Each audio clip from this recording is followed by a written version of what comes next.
Sweet, thanks. I gotta notify my Discord.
Oh boy.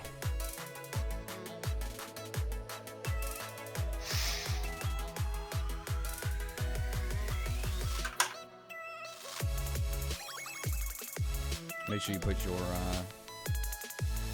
Discord on Viz. Alrighty. Should be starting up here in just a little bit. Give it time to talk about these slides. You have the slides already? I do not.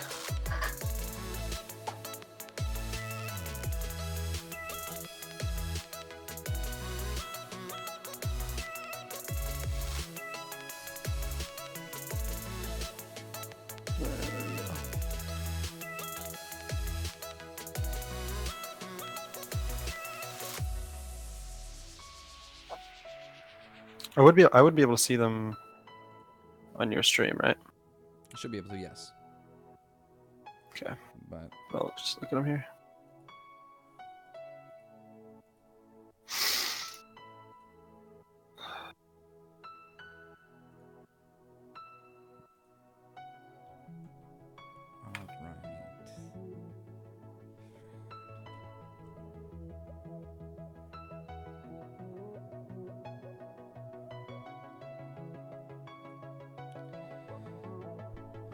alrighty then. I guess we'll start right now. So, let me see here. Game capture 2 in your slideshow. Awesome.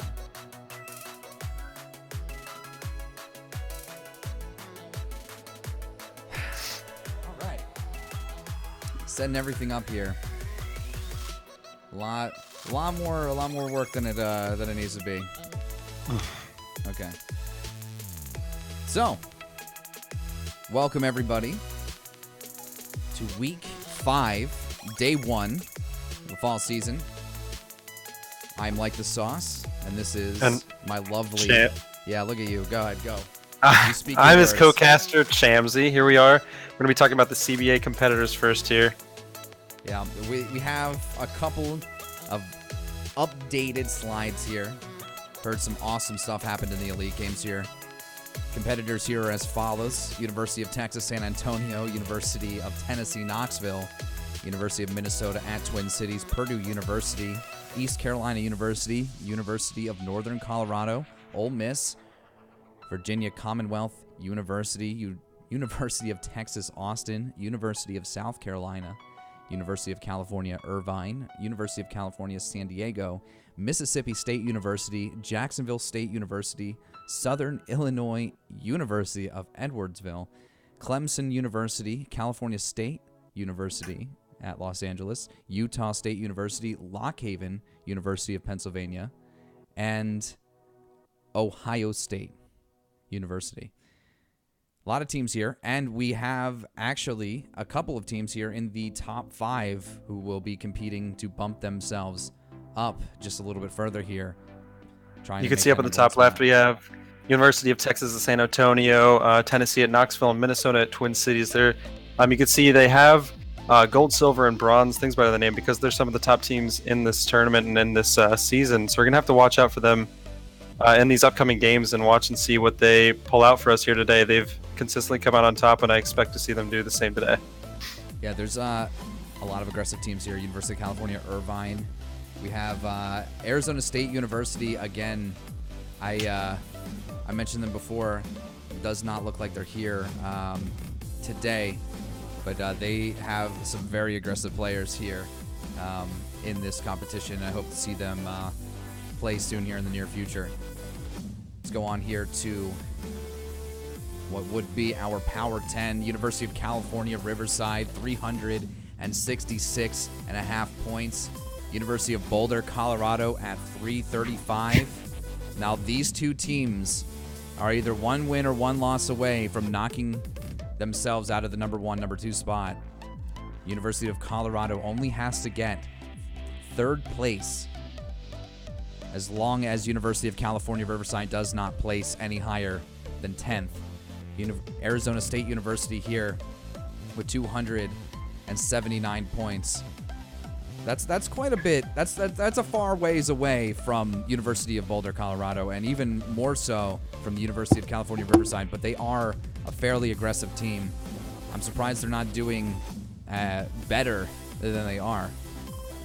Followed by University of Washington with 259 points, tied with University of Texas San Antonio at 259 points as well. And the rest follows. Yeah, you can see University of Tennessee Knoxville at 234, University of Minnesota and Twin Cities with 226, Georgia Southern University with 223.5, Purdue at 216, and East Carolina University at 192.5. So you can see the number 1 and 2 teams. Actually, the first 3 teams aren't here today, but they are a little bit ahead of the curve. But you can see that number 4 looks like number 6 and number 7 here. Looks like we got University of Washington. We've got Tennessee Knoxville and Minnesota Twin Cities. They're all actually very close to each other. Now, just a win or a few kills just in these games today can really make the difference between these teams and where they move up in the leaderboard.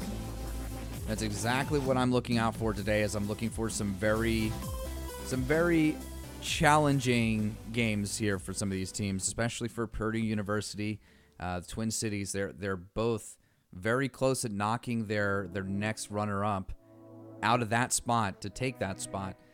So just a number 4 or 5 place could easily put these teams back in the game. So we'll see how they do today. Mm-hmm. Point system goes as follows. First place, 35 points. Second place, 30 points. Third place, 25. And getting a little bit steep there. 22 for 4th, 20 for 5th. And then down by 2 until we hit that 0 mark in 15th spot. So kills are worth 1 point each. Gone over that before. The most kills here is Raven with 46. 46 kills. Do you remember Raven's last game that we had casted together? Yeah, he did excellent that game.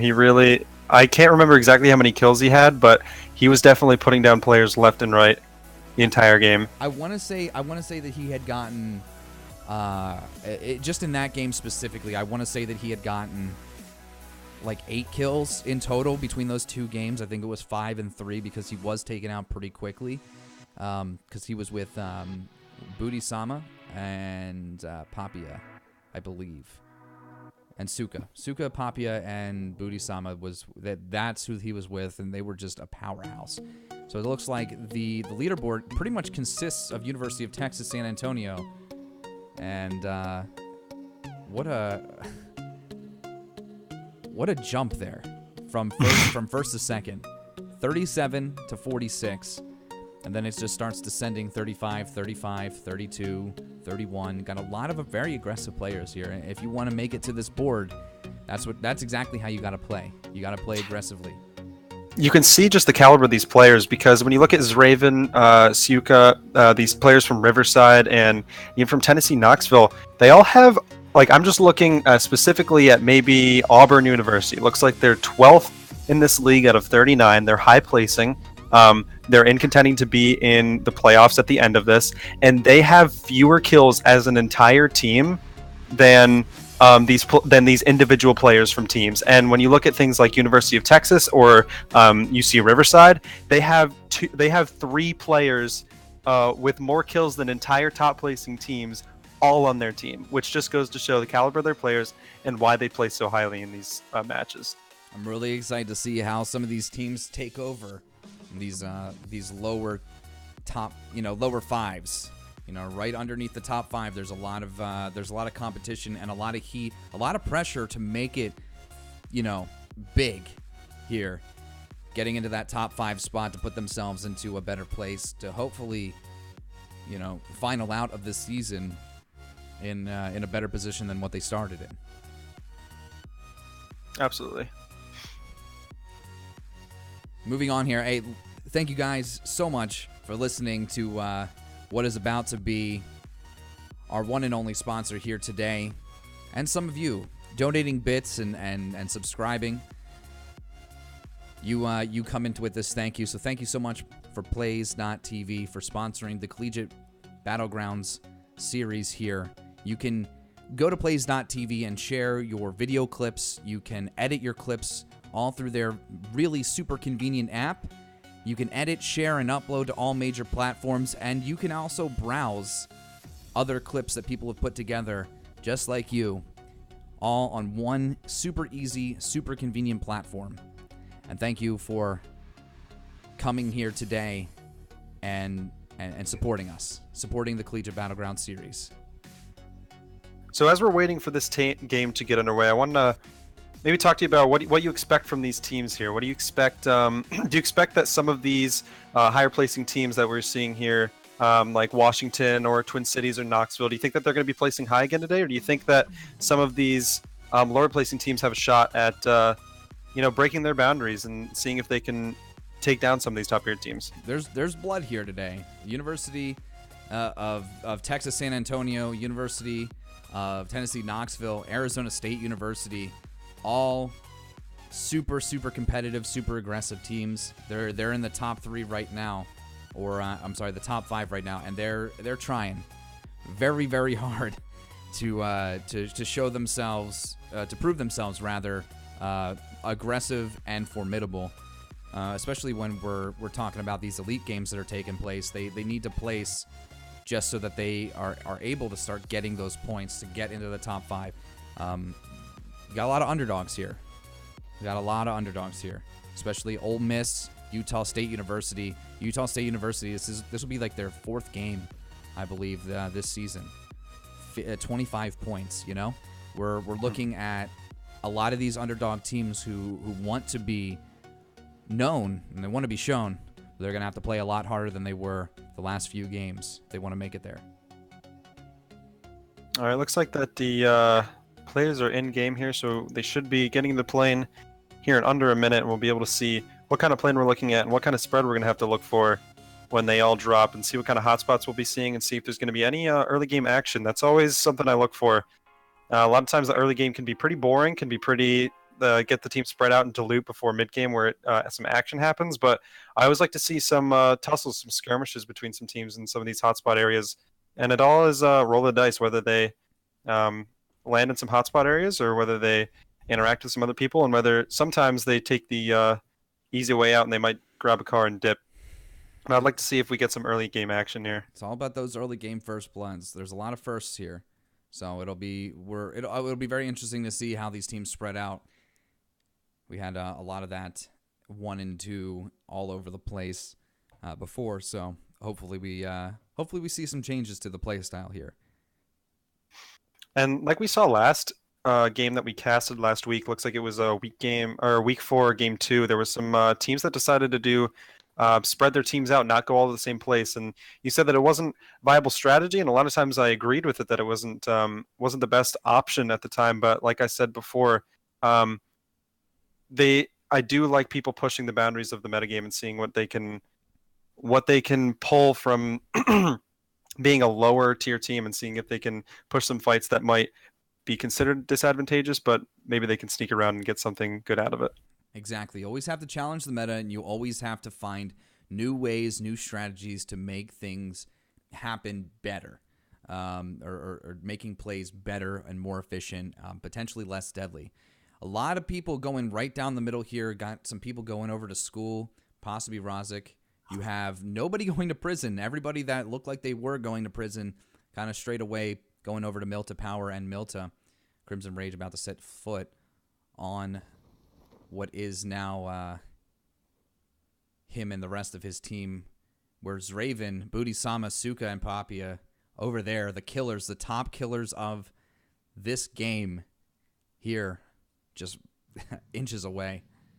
Now, this is a type of game I have not been able to cast yet. I haven't seen some crazy early game action, but we're looking at, looks like Wu-Tang style, just taking down some people with the UAZ here. Looks like that's the Lone Potato, both doing just that, knocking people with just the UAZ. That's the new meta, I believe, is just running people over with your car and getting away. I think they're just trying to make their rounds.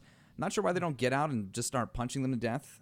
They've already committed to the first blood with the UAZ.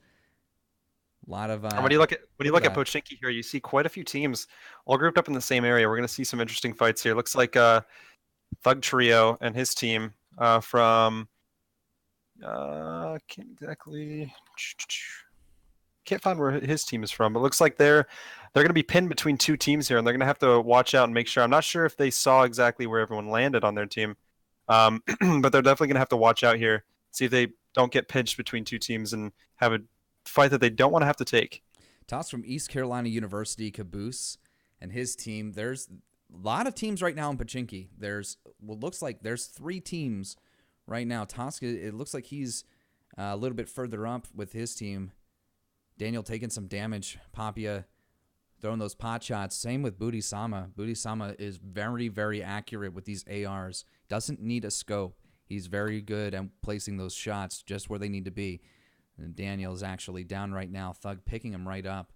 He's still got so they're from Virginia Commonwealth University, looks like. I just found their team, and looks like he's going to get picked up, and he's going to have to watch out for his Raven. Like we said earlier, he's one of the killers. He's definitely one of the top. Looks like he's the top killer in this tournament right now, and they're going to have to watch out for him. They're going to have to be very careful around him. He tends to take people down left and right. It's Raven taking down Daniel. Now, this is exactly the type of stuff that we had to worry about before with this urban operation stuff. If you're not searching the area for signs that somebody's there, you wind up walking up into a more unfavorable condition, such as having half of your team get taken down. Suga trying to place some shots on Crimson Rage right there, not able to place anything. Booty Sama being picked up and healed up. There's a very unhealthy looking team right there. They need to kind of get themselves together before making any further moves, because Tox and his team from the East Carolina University are just on the other side of this town. And that's going to be the rest of Virginia Commonwealth University. Looks like Crimson Rage and his teammate. That was Thug Trios and Daniel's teammate. Looks like that they just took the car and tried to escape and not try to take a fight where they'd be in a 2v4. And I do like that they're using their resources and trying to get out of a situation that they probably couldn't win otherwise. Now, this could be potentially dangerous. If you look here, there's the entire other team that we were talking about earlier that went, a lot further north than usual. LT Bojangles and his team of the Minnesota Twin Cities. I mean, Chance literally could have walked into a death trap right there. It's a good thing that they had gotten themselves out in time. Reconvening with Jake Blue. Play area is really far to the left or to the right here. A lot of teams still just very far south. If you see that, you had Pochinki Mill Base. There wasn't a whole lot of people there in the last couple of games. I'm hoping not to see anybody, moving too far southwest, getting themselves stuck out, trying to come east. You can see a crate dropping here in front of Chocolate and his team. We're going to have to see what kind of advantages this gives them. If they get something like a Groza, it doesn't give them as much as advantage as it does with like something like an AWM or something that gives them longer range advantages over the other teams. And if I could see, not sure if we could see exactly what they picked up here. Looks like I could not tell. But hopefully they got lucky and got the sniper with the scope that can give them the edge over these top placing teams that can really make the difference in some of these fights. Looks like they're from Lockhaven University, and they are not one of the top fragging teams. So something advantage like that can help them kill some of these top ranking teams and come out on top. Brink Alliance and JWug, the last of their team there, not looking healthy. JWug right there. He's taking some major damage and not able to find anything to keep himself a little bit more alive than he is right now. Observing Draven right now. It's Raven, Budisama, Suka kind of closing in there on Hopkins. That's Hopkins from East Carolina University. He's probably going to try to come closer to his team, try to not spread out as much because he might get caught out by his Raven there. And like we said earlier, if Raven gets a beat on you, you are definitely getting taken down. Exactly. Looks like they picked up an M249, some ammo, and a level 3 bag from that crate. The M249, a lot of players are not sure what to do with it. It's not necessarily a damage weapon all the time. It's a great weapon for cover fire. Spits out a lot of rounds, and it has a very large drum. So if you are in those situations where you're pinned down, that M249 could easily save your life. Doing the old spray and pray, or a more calculated burst, making a more direct attack sometimes is what really changes the game for you, especially if you're pinned down in a spot that's a lot more dangerous than just walking out. You can see Brando 6 here from, looks like, Purdue University. He's creeping up on this team here in Yasnai. Looks like he's trying to get some vision here and trying to make sure that he doesn't creep too far. And it looks like we got, from the other perspective, Sam L. Looks like he might be able to see Brando here pretty soon. So they're going to have to watch out. Each team just looking for vision. They're peeking around corners, making sure they don't get into a situation where they overextend. And they're just trying to make sure that each teammate is safe and that they try to take an advantage farther back. And that's exactly what I'm seeing here. Sam LTV has actually found himself a lot more ammo, fake pracs. These guys are pretty spread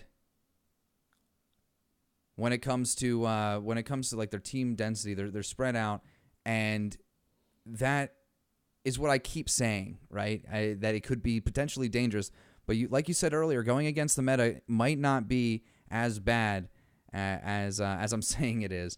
But I've yet to see it work out for these teams, at least in the top 5, except for I think one game in week 2 that it actually did change, and it was UC California Irvine, who was spread all over the map. So hopefully what we see here is these teams collapsing on each other, sticking together more, just so that they don't wind up becoming that 2v5 team that we see so much here towards the end. 66 alive. The play area finally shrinking to its first stage. DeGrotto there changing himself out, getting into a UAS there. It's a good little upgrade. Now, I didn't check exactly how many people were in the beginning of this game, but it looks like we probably had less than 10 people die so far. So I expect to see some pretty heavy action here in the mid to late game as people start to close in. And see, a lot of teams have to make that change right now. They have to go and start moving towards the play area, or at least the safer play area. Zatchel getting knocked down by Havoc, potentially getting finished here. Havoc moving in to take that kill. And Zatchel's down and out. Havoc with 1 kill. The only kill for his team right now. Choco lit. Close behind. See, look at that. Like I said, they're completely spread out right now. They've all got to start moving a lot faster towards that play area. We have F and G about to be covered here. Looks like it might start centering around the school. Yeah, you're going to have to see with circles like this where a lot of it is in the ocean. A lot of times when the circle comes in and the second circle and the third circle, a lot of times it actually won't limit where people have to move too much because sometimes it'll go on land that is already in the circle rather than limiting it, and it might only remove the ocean. So a lot of times you'll see a slower game as a result because of circles like this, whether it's in one of the corners or a lot of times even when it's on the edge of the main island and a little bit on the military island, you can see that a lot of times these circles don't actually limit where the teams can go that much until later circles. And I think it's hard coded into the games to stop something like that from happening. Having a final area be on the water would be a bit strange, especially with there not being too many mechanics surrounding water combat. But that would be very interesting to see if that actually were to take place. Have a bunch of teams on boats. That's definitely a dynamic I like to see, is when you see people swimming and when boats come into play. I do like to see the different dynamic. It's a little change of pace than what we're used to. Jaywalk is down right now. Booty-sama's Raven moving up, potentially looking to knock him into the dark abyss, becoming the last of his team. Brink Alliance might not be able to pick him up in time. Still have Zraven coming up with Booty-sama. Booty-sama taking out Jaywog 3.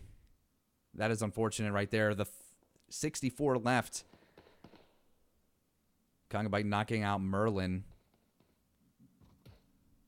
Those Mini 14s are a lot more dangerous than people understand. That is the biggest misconception in this game, besides the Kar 98 being one of the worst snipers. From what I keep hearing, people never pick them up, and I don't understand why. They have super, super high stopping power, and they're really accurate with those 8x, with those 4x scopes. A lot more people in competitive play have started to pick them up and use them more frequently, which is what I like to see. Even though it is a slower sniper rifle, it has got a mass amount of stopping power if you are able to land those shots. With the reaction times of these types of players, you really have to look for ways that you can kill someone as fast as possible. And when people don't have high-level gear like level 3 helmets, and you can take a pick with Kar 98 with a 4x or an 8x, you can knock a helmet or a level 2 helmet off, and you can take someone down in one hit, and it turns into a 4v3 immediately. That is a huge advantage, and being able to take that type of advantage is definitely something you need to look for. The only disadvantage is if you miss, then you're losing a secondary slot to a weapon that you probably have to use, or for a fight that you probably have to use an AR for anyways. Exactly. Havoc Killer with Chocolate there, picking him right up. Repo Wrath coming in, trying to flank potentially, looking to get these kills right here. Choco's still not up. Repo Wraith, not sure of what's going on beside him. They're in a really bad position right now. You can't see them. Repo Wraith going down right now to take out Havoc. Havoc's dead. Choco also going down potentially. Choco's down. Repo taking a lot of damage there. Choco is completely down right now. He's going to have to wait for Sentinel HD, or Sentinel SD and Gigabyte to pick him up, but I don't know if that's going to happen. Choco is going to go down here and probably out. The Dingus Khan flanking around there at the rock, trying to take out that sniper. Sentinel is a very good shot. He's got that Kar 98, the Mini 14 with Gigabyte. It could be game over for one of these guys. It's all about getting the drop. That's what we're seeing right here. He's peeking around. I don't think they've got eyes on him. I think they're more He or did less take a focusing. couple shots earlier, so I think that they do know he's there, but looks like Dingus Khan is going to try to take a flank shot here for that one. XPRV running around with the 4X and the Kar 98. Wu-Tang doing just the same. V the victim. Everybody looking really healthy on this team. Brando and 8-Bit. Now, you can look at Zook Zero right behind Brando here. Looks like he's fragging in and he's flanking behind them. It looks like a Suck Extreme is on the bottom floor. He looks like he's camping around this corner. Zook's going to have to watch out. Yeah, it could be a very risky move for him, but Zuckaroo. Zucker Zero. Jesus. Taking out the Suck Extreme. Now you can see Victor and Degradado here on the top floor of this building. Just a lot of casualties, a lot of knockdowns on each side here. It looks like it's not a very one-sided fight. Each side is going to have to be very careful of what they do here. It was a very dangerous play, but he went after it, and it paid off. It really did. They need to take them down, though, because the less they have to deal with, the more they can strategize, at least where they're at, to get a vantage point and get into a better position, because now they have Snow Prince Gaming and Jason on their tail. All from Mississippi State University. Looks like they came in, they heard the shots, and they're going to take advantage of both teams being in a fight. And so both are going to be weak. Both are going to be trying to deal with each other. And now it looks like Mississippi State's going to try to take advantage of this situation. Purdue University did a good job at taking them out, but the Suck Extreme is still laying there bleeding out. Vicolt right there, still alive. Scar trying to keep himself at an advantage, but I don't know how easy that's going to be for him, being the only one on his team left. He's not going to be able to pick up any of his teammates in time. Now Purdue University stuck in the house that they had taken out the team just previous.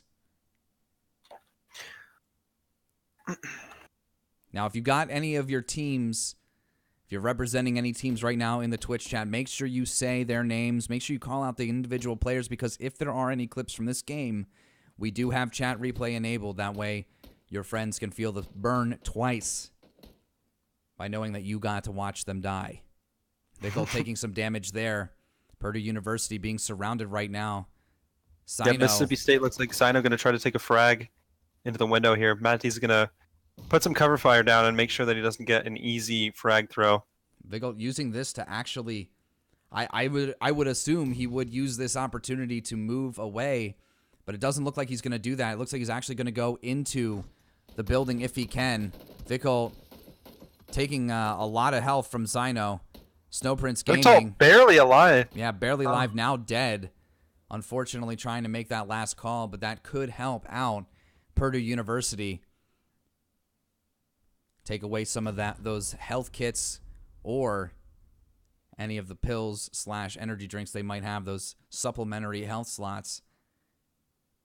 Sino back to full health almost here. Looks like we've got a couple player call-outs in the chat. We got Montremer, East Bass, and Chancery all called out in the chat here. Have to watch out. Make sure that they don't die early on. And if they do, call them out again. Already one down. Fiend Ninja taking down more.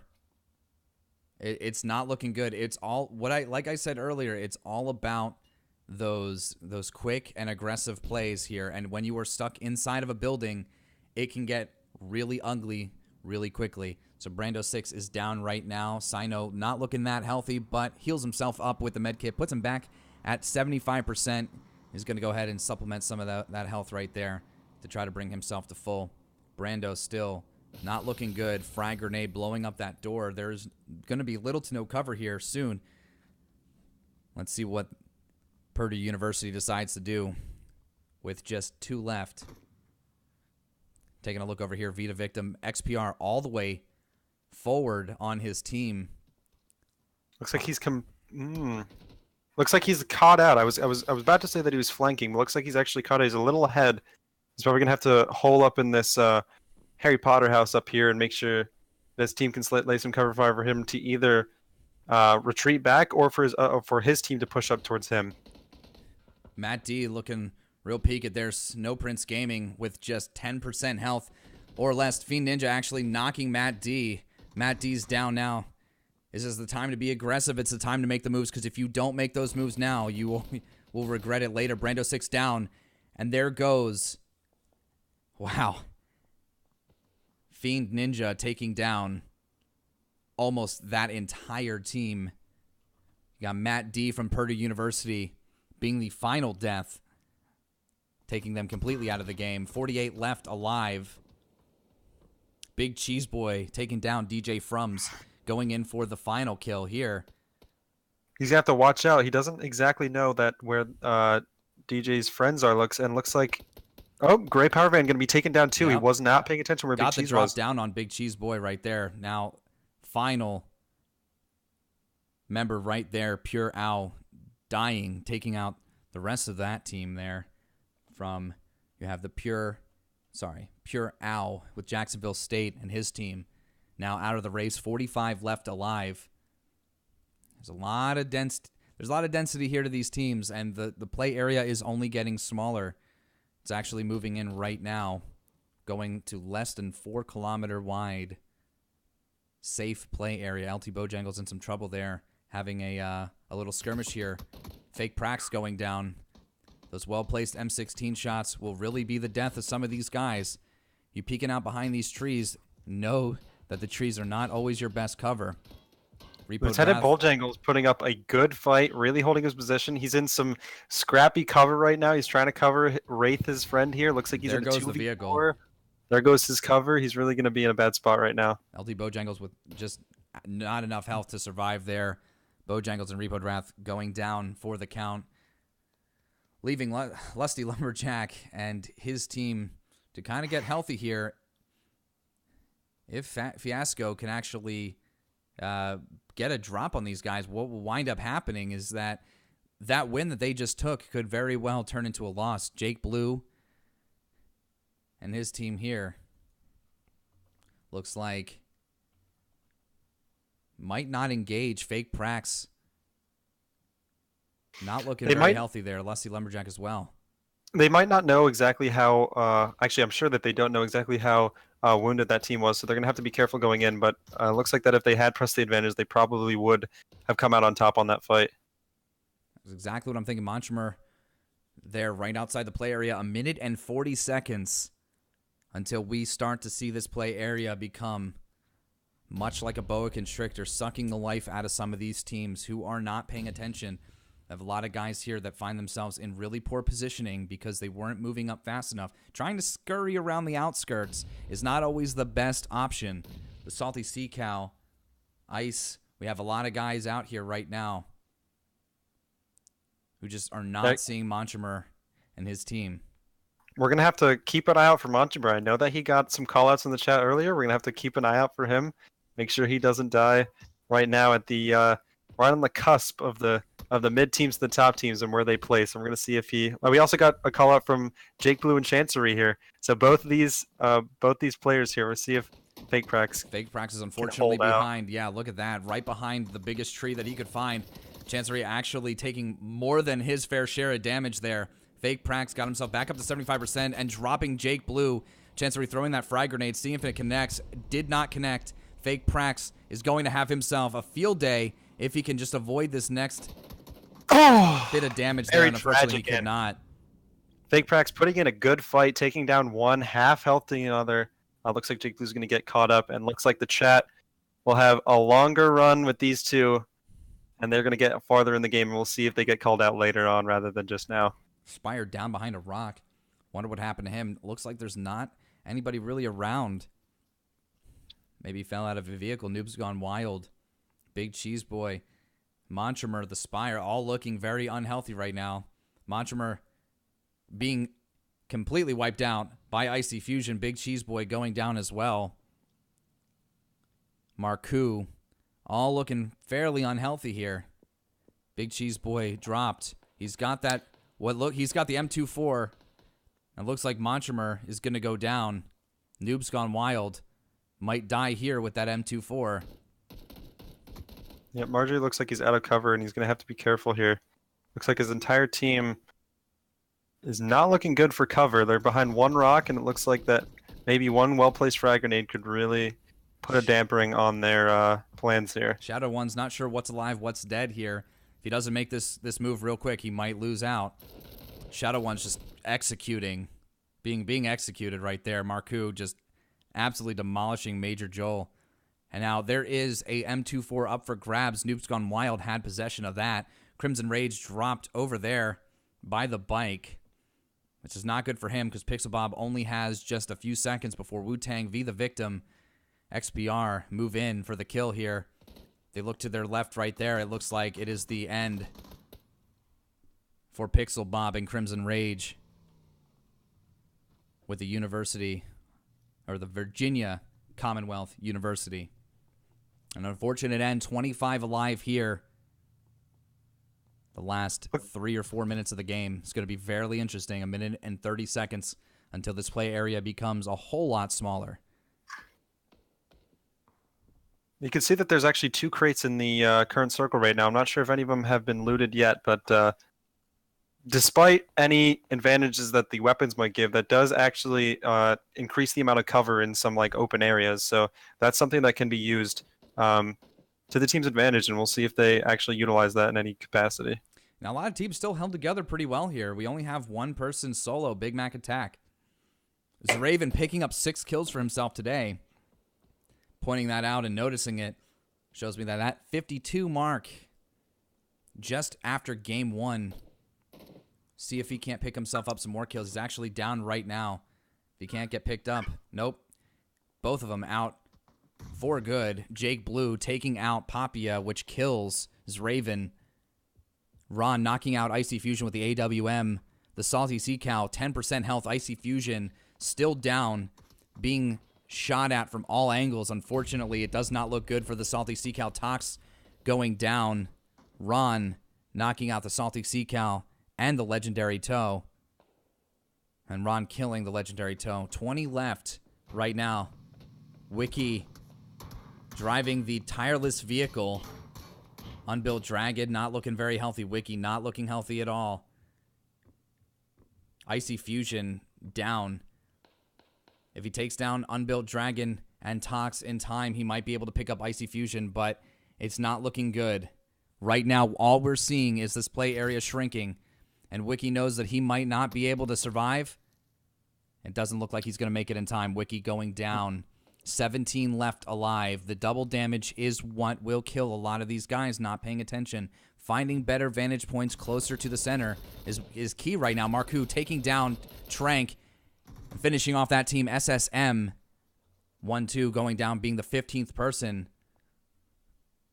to finish off here in the state. Utah State University completely down and out. Jake Blue still in the game. Unbuilt Dragon still in the game. V the Victim. XPR Wu-Tang Style, the Lone Potato. One of 2 teams with 4 left. Unbuilt Dragon still looking fairly unhealthy here. One of his teammates threw him exactly what he needed there. Unbuilt Dragon healing up and then being taken out completely. The AWM, a powerful stopping weapon. Ron knocking down Hopkins. Just doing so much damage. Tox throwing down that smoke grenade is probably the only thing that saved him there from Ron. Ron has the upper hand here. As you can see, he has that 8x scope. He has exactly what he needs to take out these teams. And he's doing it fairly well. Tox hiding behind the tree, just hoping to find a break. And Hopkins is not looking healthy either. Tox and Hopkins, the only 2 left. Tox going to get knocked down here if he's not careful. Hopkins, no health to show for it. Hopkins is going to go down here and go to be final down. Jake Blue. And, oh, wow. And Chancery here. Yeah, looks like Chancery. a chance. Chancery, see if he can hold out in this fight. Looks like he's getting shot from a lot more angles than he can cover from. And it looks Chancery like they're going going to go down. down. Down Gonna have and to killed, get unfortunately. them called out in the chat here. Chancery We're and Jake finally Blue getting gone. put down. What was that? The Car 98? Unfortunate. Chancery being headshot with the Car 98. 2 teams left. 4v4. Ron picking up 4 kills, 2 just in the last 45 seconds with that M24. The play area is a lot smaller now. It's all about the vantage points that these teams get. There are still crates, and the crates can be used for that little bit of cover. XPR, Wu-Tang, the Lone Potato, and V the Victim finding themselves in a much better position than Marku. But Ron still has the upper hand here.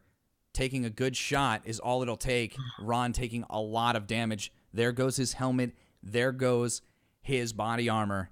Marku trying to flank from the left here to get a better position, but these guys are all behind cover. They're all behind immediate cover. But you know what they're not behind? The safe zone line. Marku will be very, very safe here if all he and his team do is wait. They are in. It looks like Wu-Tang Style was actually taken down, which actually requires another. That's 1 member down, and then if they want to res him, that's going to be another member that's required to res him. Which actually, if they can bait him to go and get picked up, it actually turns it into a 2v4 whenever they're trying to move to the circle. So getting 1 knockdown is actually a really big part of making sure that they can get up to this ridge. Now they're going to have to wrap around. Looks like the east side here. They have the protection of the ridge, which is actually really nice for them. But they're going to have to watch out. Looks like you said XPR looks like he has a Car 98, which is definitely, and like you were saying before, Ron, I actually believe that he had the AWM, which is which actually takes down level 3 helmets, not just level 2. um, which Which is super. It's makes got it a so lot that of stopping power, too. exactly XPR just barely missing that shot. There's a lot of stress right now on these teams. XPR, the Lone Potato, Wu-Tang, all in the safe zone. And it's up to these guys to kind of move up without taking too much damage. But Marku is getting down, knocking himself outside the play zone. Same thing with Ron. Ron going down. Marku was able to make it out, but unfortunately it does not look like they're going to be able to make it. Marku died outside the play zone, finally dying. And Shadow and Roko still in the game, but Roko's going down as well. Shadow One's being knocked and killed, Wu-Tang style. XPR, the Lone Potato, V the Victim, all from University of Tennessee Knoxville, taking the first win of Game 1 of Week 5. Now that, like you were saying, there's some blood here for lower tier teams to come out on top. But time and time again, we see teams like here, number 1, University of Tennessee Knoxville, coming out on top and really putting in work and just taking out teams, and they just had the advantages, and they played to their strengths, and they came out on top here tonight. And that's exactly what I was saying here. So now, like, you have Chancery, Jake Blue, Zacha, and Fiasco, number 3. Good. It's a very good. It's a very good day for these guys. That puts them Chancery and Jake Blue putting a good showing in for chat here. They got called out, but they kept the dream alive. 3 kills and 2 kills, 5 kills total between them. They made it to looks like number 3, and they got their team all the way to 3rd place, especially against a team like Tennessee Knoxville, who have, I'm looking at 91 kills total in the tournament prior to this, and then if you add the 10, looks like they've got 101 kills for the entire tournament, which is excellent kill participation for each player on that team. And that looks like it is the debut for Chancery and Jake Blue. That's good. They did really good for their first game here. Let's go ahead and take a little break here while we wait for this second game to start up. Once again, thank you to our sponsor, Plays.tv.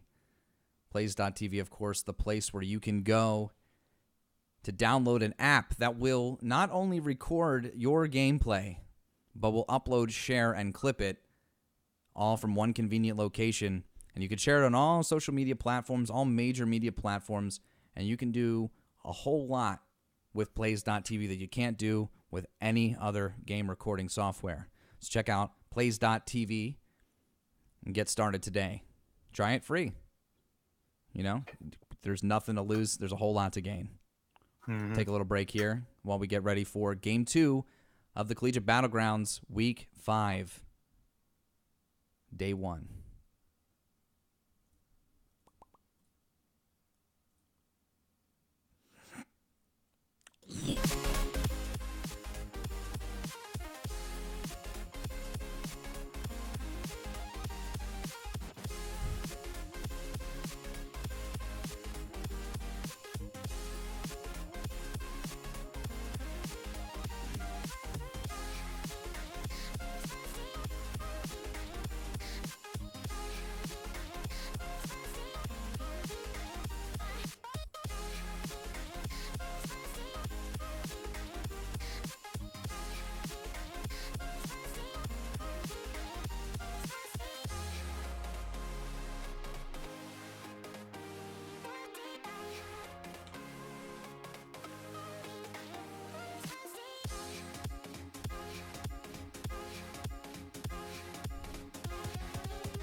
To be fair, you do have to have a high intelligence to understand Jake Blue. I mean, just to be fair. If we're all being fair here, you do have to have a fairly high intelligence to understand Jake Blue.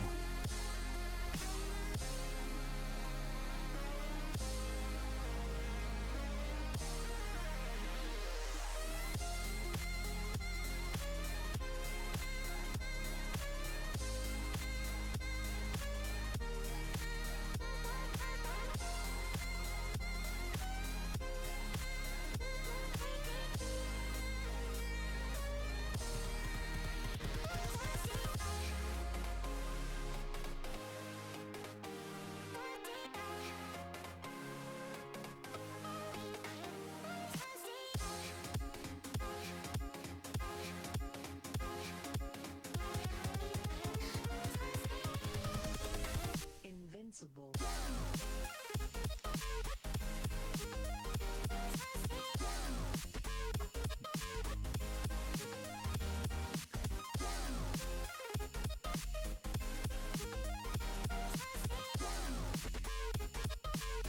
Oh, God. To be fair.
While we're waiting for this game to start up, who are you guys here to support? What schools are you here to see? And how many of you are all here for the one true God, Jake Blue,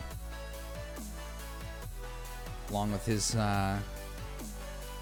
posse, his team, taking number 3rd?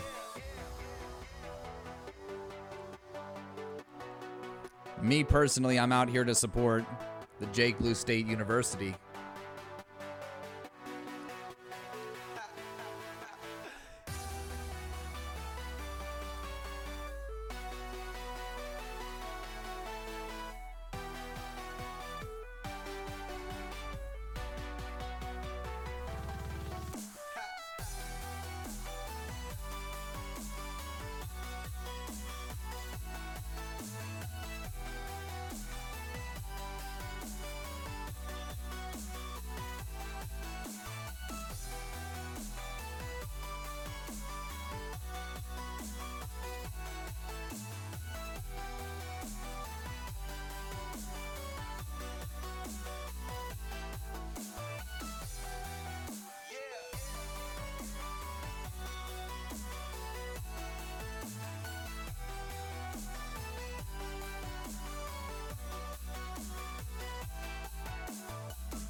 Wonderful.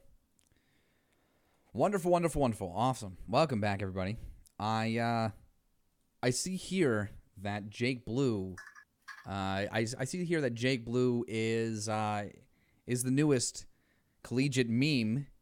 So make sure you guys go over to www.jakeblue.com to pick up all the collegiate merch that we've just curated over the past 3.5 minutes.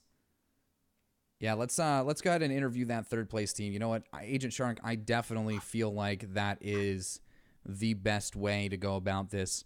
It's not about who makes first place; it's about what place Jake Blue makes. So we're going to be listening to those suggestions here and only interviewing Jake Blue from now on, as he is now the superstar of this team and of this series here. Jake Blue is the new Marvel superhero with his sidekick Chancery, and we're going to see. We have to pick a villain. I think we have to pick a villain for them to take down. I think the villain is their world, the world that they get dropped into every Wednesday, Thursday, Saturday. They're just out taking out all the villains. Those 4-player teams that stop them from doing so much. I don't know who in the chat should be the villain here. Wu-Tang. It looks like Wu-Tang is now the enemy. Jake Blue. If Jake Blue takes out Wu-Tang in this game, I will give away a $10 Steam gift card. It's all about that bounty. That's some real things on the line here. Some real things on the line. I just wrote a check that I don't know if I'm prepared to cash, but we'll see how this goes right now. Plane coming across. Looks like down the center. Hello? See what happens here. Oh, straight down. It looks like diagonally from P all the way to G. Straight down there. Right over mill base. Let's see who goes over. Pure Owl, Crimson Dragon, DJ Frum's Booty Sama. Dropping all the way into the military base there. The Spire, Big Mac Attack, Machimer going over towards the Ferry Pier. Big Cheese Boy, Moral Joe, Wiki, trying to move over towards Pachinki. So is the Legendary Toe, his team V, the Victim, the Lone Potato, XPR, Pixel Bob, all going one direction. But Vikal, Durago, and what looks to be like a cluster of teams, Sentinel, SD, taking a whole different approach here. Matt D right outside of Bliana. Brink Alliance, his team going all the way north. See what happens with these guys here. I want to see where the play area is going to be shrunk towards, because it does not seem like some of these guys are following that meta that you were talking about. Mm-hmm. Looks like there was a disproportionately low amount of people in the southeast part of the main island. Looks like there was two teams, and they might actually land on top of each other. So they might be vying for the spot of the only team in that entire part of the map, and they might have some free reign over some good loot. And we're gonna looks like there's going to be some action here at the military base. Booty Sama going to be taking some pop shots with the UMP.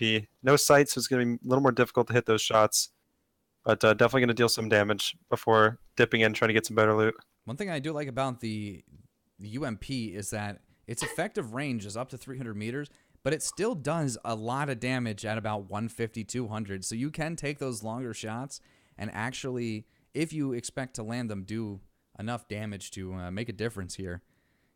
DJ Frum's Crimson Dragon, great power van, Pure Owl on the left side of these buildings here. Booty Sama, Zraven probably looking to pick up a couple more kills. If he can land 8 kills in this game, he will put himself at 60 total kills this season, which would be fairly interesting to see.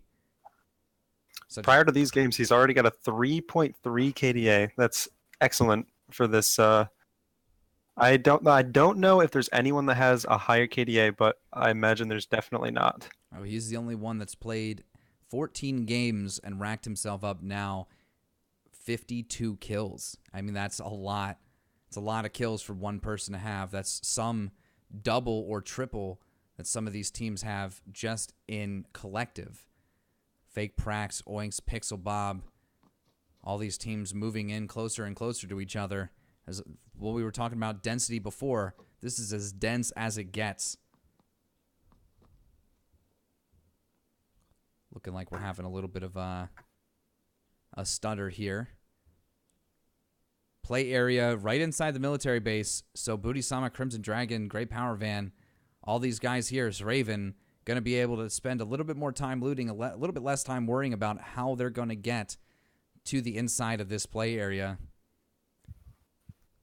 Now, I want to see if those two teams at the military base, I wonder if they're going to push into each other and try to force a fight earlier than when the circle moves in and try to just gain full advantage of this part of the map. Because when they're forced to move from the circle, which I anticipate they probably will, they're going to have to want to make sure that they don't get shot in the back. They're going to want to make sure that they don't, when they're looting, when they're, they don't want to get too comfortable. So I'm wondering if they want to push the fight early on, make sure that they get rid of the threat immediately, and then they'll be a little more comfortable later in the game. And I would agree with you there if they weren't all so densed up on each other like they are right now. You have Pixel Bob just sitting right outside in plain sight. Crimson Rage still not sure what these guys are going to be doing right now because, like I said, they're all on top of each other, and forcing a fight is not what's going to happen here. It is just going to happen. There is no force. There are so many of these teams who are all close and bunched up together here. 64 alive. It is going to be fairly difficult for these teams to maneuver without running into each other. Sam LTV taking some shots right there. You had a Scar L on the rooftop right across from them. Pixel Bob down right now. Hopefully getting himself picked back up because the anti-knife, he's down as well with Fake Prax. Healing himself back up, I think being the only person close enough to pick him up. Thuggerito there. Just very unhealthy if he doesn't pick himself up. Pixel Bob could potentially go down here and completely be out if he's not picked up soon here. Sam LTV, Anti-Neve, all fairly healthy, but with weapons. Anti-Neve's actually down still. He needs to be picked up pretty soon. And this is what I was talking about. Spreading out too far could not, could sometimes not work out in your favor. But it looks like Fake Brax could be pretty easily caught out here by 2 or 3 members, so he's going to have to watch out.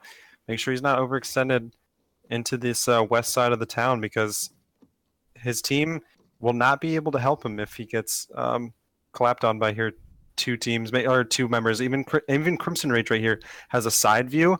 And if Fake Prax decides to try to dip out of a situation in a 1v2, he might actually get caught out by Crimson Rage and then still won't be able to make it back. Exactly. And that's what we're looking at here. We have these teams on the outskirts of the safe zone here. 54 seconds until we collapse here. A little bit of a buffer there.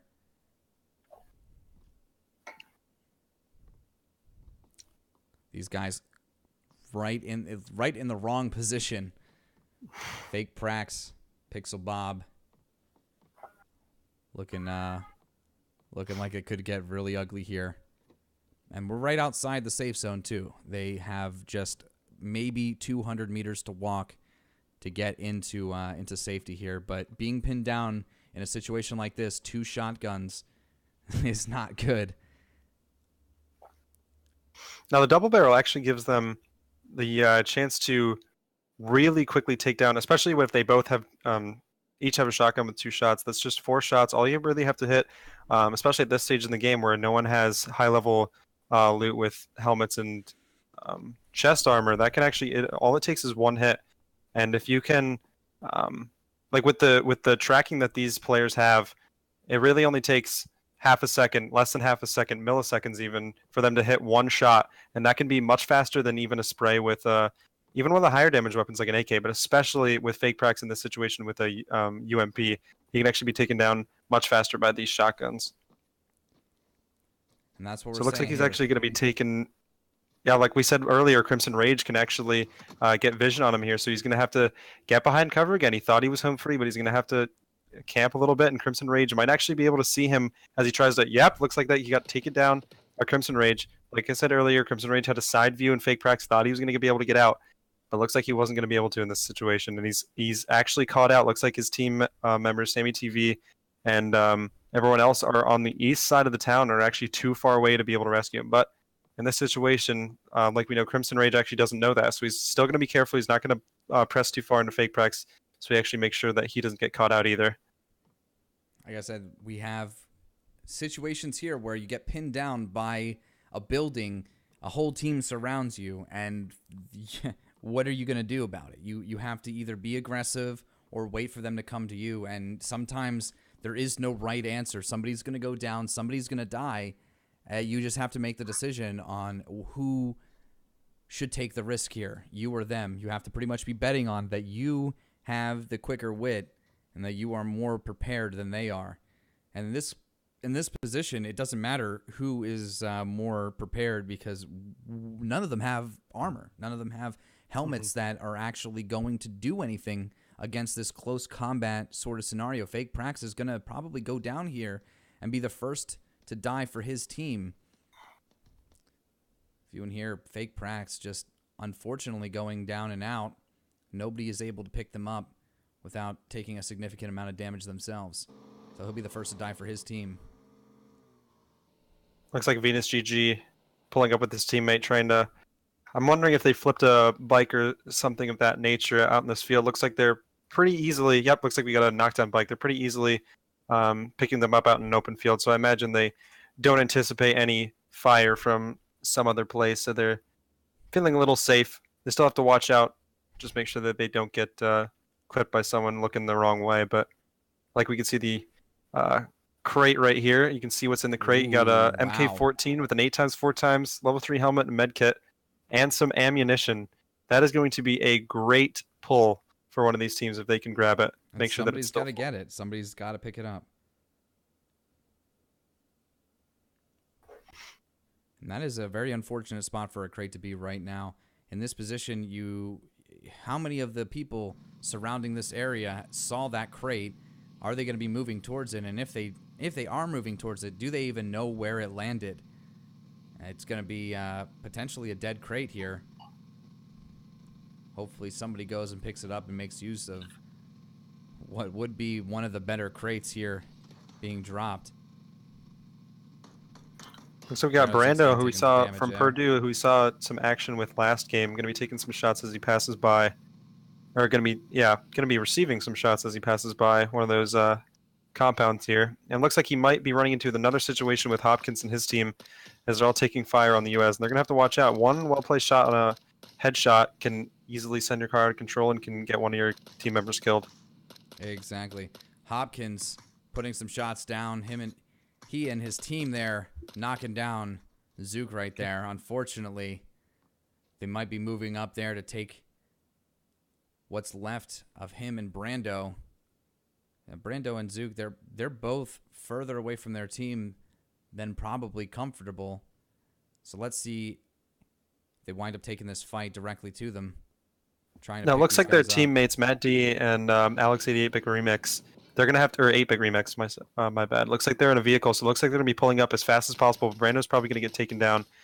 And looks like they're not going to be able to be in time. We're going to have to see if they actually pull up to see if they try to take the fight or if they are just going to peel away. And looks like after the death, they're probably just going to drive away and make sure that they don't take a fight that they'll probably lose. Well, see, there it is right there. Hopkins killing both Brando 6. And it's unfortunate because they had such a good advantage with that vehicle, and now they lost it, leaving their team with just 2 left.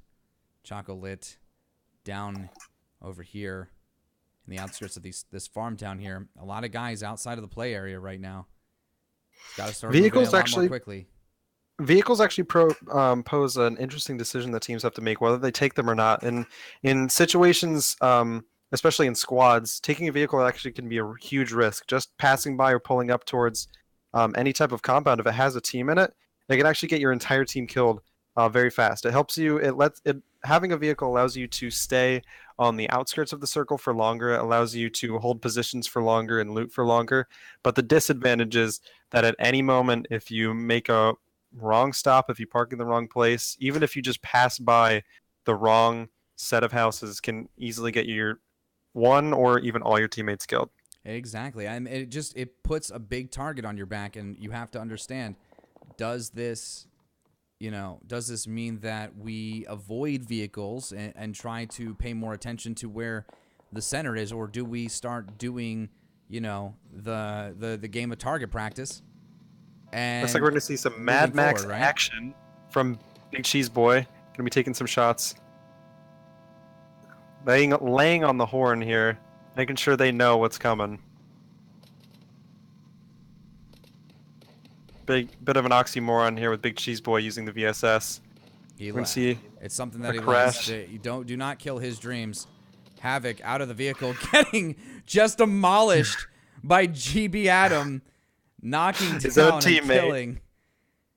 Oh man, how unfortunate for Havoc. What an end for him, being the 53rd death here. Unfortunate. Et tu Havoc, or Et tu Ice there. Et tu Brute. Getting taken down by his own teammate. But easily getting picked up. They're going to have a healthy 4-man team. And looks like they executed that well with their Mad Max car chase. What a way to die. Just smashed by a vehicle, thinking that maybe you could have gone the drop. Fortunately, not able to do that. A lot of shots being fired over here. Crimson Rage going down, trying to support his team a little bit better. Sam LT down and out. Same with Oinks.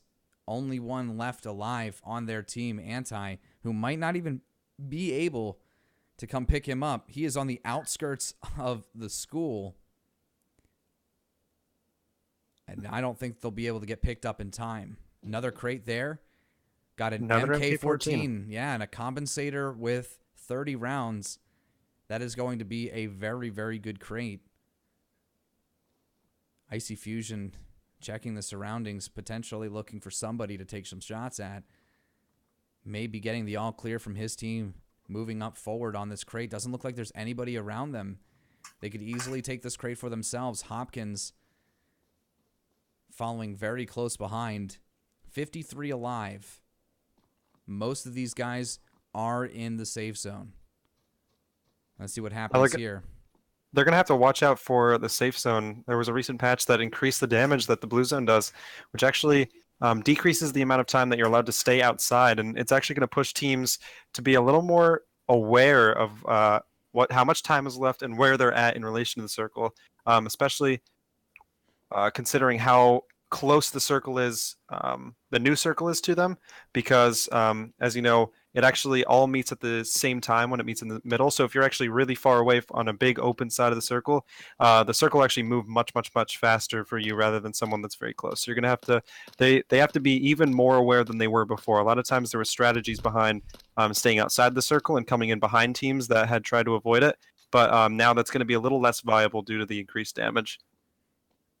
Hopkins, Beta Cuck, taking some shots from across the map here. Pixel Bob finding himself inside of the safe zone now. Rolling right up on Hopkins there. Potentially looking to take some shots. Trying to line it up perfectly. Pixel Bob almost knocking both Hopkins and Beta Cuck. But not in time. Beta Cuck If nothing else, I do appreciate all the names that you lovely players do make us say. Oh, there's a lot of names here. My favorite from the University of Central Florida, Poop Loser 69. What a guy! What a champion! One excellent name. I do like Shalong Fury as well. That's one of my favorites. But the real champion here, the real go-getter name, Jake Blue. I don't know if you guys have ever heard of him. Jake Blue taking in some of the better names here. DeGrotto. Knocking down Big Cheese. Big Cheese with the VSS there. I believe that is his weapon of choice for this game. Big Cheese is taking some really, really risque shots here with the VSS, landing some of them. He saw some success in their Mad Max chase from earlier, and looks like he's going to try to push that success into the more conventional fights here in the forest. A lot of these fights have ended and started in the forest. Especially, when you get to those end markers, right? You have a lot of these guys who are hiding behind the trees and using them as cover, and they get too safe, or they get the feeling of safety, pop out behind those trees, and all of a sudden they're surrounded. They're not able to hide, not for very long. 2 minutes until the safe zone becomes just less than 4 kilometers wide. The Dingus, thy Dingus Khan, looking around for somebody to pick up potentially. He's going on his old Sunday drive, riding on around to Grove Street. These are the streets he's known and loved for since his childhood. Yeah, he's just this driving is them bringing again. him back. This is bringing him back. Trip down memory lane here for the Dingus Khan. Falling close behind the Lone Potato here. Be the victim. And Wu-Tang. Wu-Tang's still alive. Not yet taken out by Jake Blue. And remember, if Be the victim, XPR, and the Lone Potato cannot protect Wu-Tang from the deadly Jake Blue, I will personally give away a $10 Steam gift card. Looks like the fans have taken to calling themselves the Jake Blue Crew. We're going to see if we can... let's see what kind of support we can get for the Jake Blue Crew here. Down in the chat. Iron Tank Blue, Venus GG. His team here, trying to find a better position than they're in right now. A very awkward angle right there from Iron Tank God. Now it looks like I can see another team coming in on the east side of this town here. Looks like it's that's the Dingus Khan and Merlin and R3PO and the Big Mac, or the Low Bojangles, or Lieutenant Bojangles. It looks like they're going to be... They probably heard each other and saw each other come in, so there's going to be a bit of a standoff there. Exactly what you were talking about earlier, finding themselves a target now because they were brought in by vehicle. Vehicles are super loud in this game. So, got to be very careful with where you go, especially where you start parking and running into, because if you're found, you could easily get pinned down in a very very risky situation here. Fiend Ninja Snow Prince,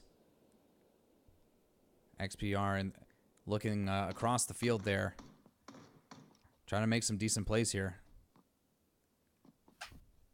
There we go, got that MK. Look at that. 2 down. 1 barely healthy enough to stand. If none of these guys get picked up, it could be bad.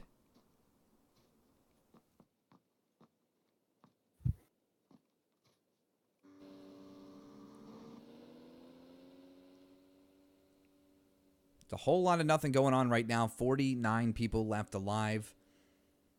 A lot of weapon density. There's not a single person left behind here in the weapons category. Merlin, LT Bojangles, the Dingus, keeping themselves in this little fish town here, right outside the pier. Brink Alliance, Iron Tank, Venus GG, trying to make some plays here. Brink Alliance, not too much health left. A lot of these Q and W shots here. Trying to move a little bit forward, trying to lean a little bit to the left, trying to make something happen here. But when you're playing in such an awkward position, it's hard to make something happen without getting some guys on the outside. Dingus almost taking some shots here. Somebody's pan getting knocked there. Venus GG still looking for an opportunity to take some health from these guys. Alex 8-Bit also trying to find himself a position, give himself some sort of an advantage here. The Salty Sea Cow looking around just for anything. You can see there's looks like a team coming through the field right there. It looks like they're going to get picked off by Salty Sea Cow and his team. That's a very bad position to be in, especially when they're just prone lying in the field. At the view distances in this game, the grass stops spawning for them, so they can easily see you when you're that far out. It looks like they're going to be taken down for that.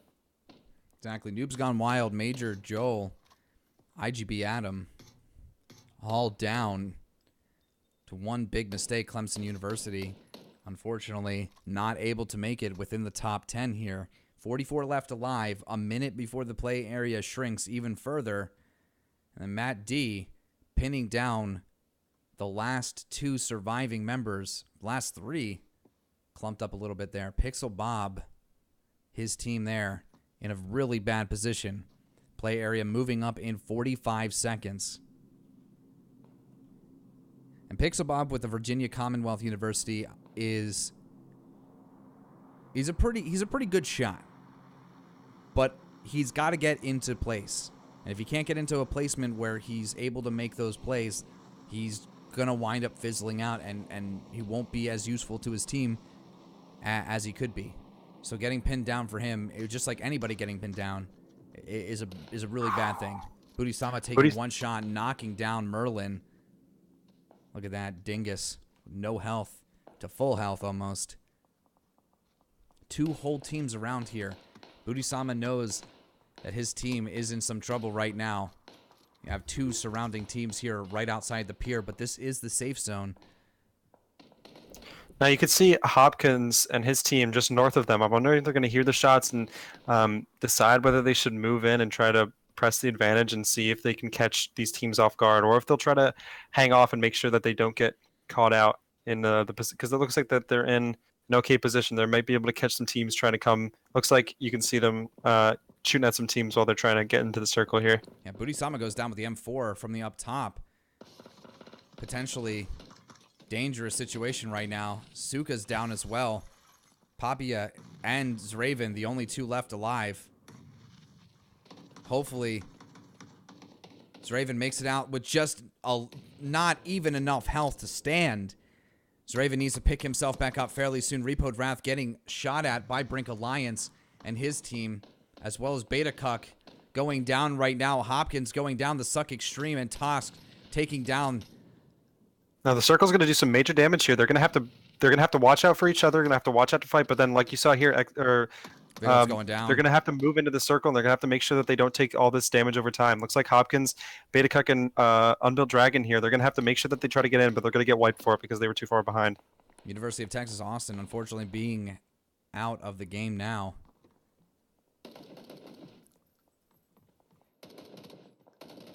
Papaya breaching here, getting a double kill. He's going to have to check the stairs. He's going to keep it covered for his team. Looks like he's going to take some shots. There's going to be 3 kills for him, looks like. Merlin Very successful breach for Papaya, and looks like he's going to get downed by the last member, Lieutenant Bojangles, but Bojangles is getting... Bojangles will not have enough in him to survive being taken out. And like I said, when you are pinned up top, you have to make that decision. Do I go and be aggressive here with my team, or do I stay? And that's what the shot caller has to decide. He has to decide if that is the course of action that they need to take. We've got a lot of guys left here still. 26 left alive. Wu-Tang, the Lone Potato, V the victim. V the victim looks like he's got the MK14, and his teammate here looks like XPR looks like he has the M24, and Wu-Tang has the MK14. That's our villain for the day here. We're going to see if Jake Blue, the hero, can take him down. Jake Blue, get Chancery, that look $10 at that, Steam card. both here. And they're looking for blood here. But they are in the dead center of this safe zone. They have the best chance here at winning. Big Mac Attack, the Icy Fusion here. Not going to take any damage there. The Legendary Toe still in a very, very bad position right now, Big Mac Attack. All it takes is these guys to go a little bit to the left and right, and then Big Mac Attack's going to have to make a quick decision and place some very, very well-placed shots in order to get himself into a better position. But now the play area is shrinking. Somebody has to make a choice. Do I take these guys out? Big Mac Attack is going to go down. But also, the Legendary Toe will go with him. And that leaves 20 alive. Looks like there is 3 teams left, 4 teams left, 5 teams left with all of their players. We could see Jake Blue and Chancery here coming from the ocean. Looks like they might be able to sneak up and get an interesting fight here. I always like dynamic fights here up on the pier, but they're going to have to watch out for these other teams. Anybody on the shore here can see them as they're fighting, so they're going to have to watch out from multiple different angles. But looks like that Booty-sama and his team are going to have something other to worry about. They've got a big fight here going on in this house, in this garage. Jake Blue getting knocked out by XPR. There in the chat right there, you can see right in the feed. Booty-sama trying to make a more aggressive play, but going down. Unfortunately, Venus GG knocking and killing Booty-sama. And that leaves 18 left alive. Chancery. Jake Blue still has not been finished yet, so it looks like hopefully Chancery can get him up before he gets put down for good. They're in a really bad position. They have to run across or swim Chancery down. Jake Blue Finally finished killed by with a XPR. headshot. Yeah, XPR taking him out with the M24. Fortunately, Jake Blue will not live to see this final fight. 17 left alive. And the biggest part of the game is over now. The waiting is over. This is week 5, day 1. Week 5, day 1. 17 Game alive 2. here. Game 2 of day 1.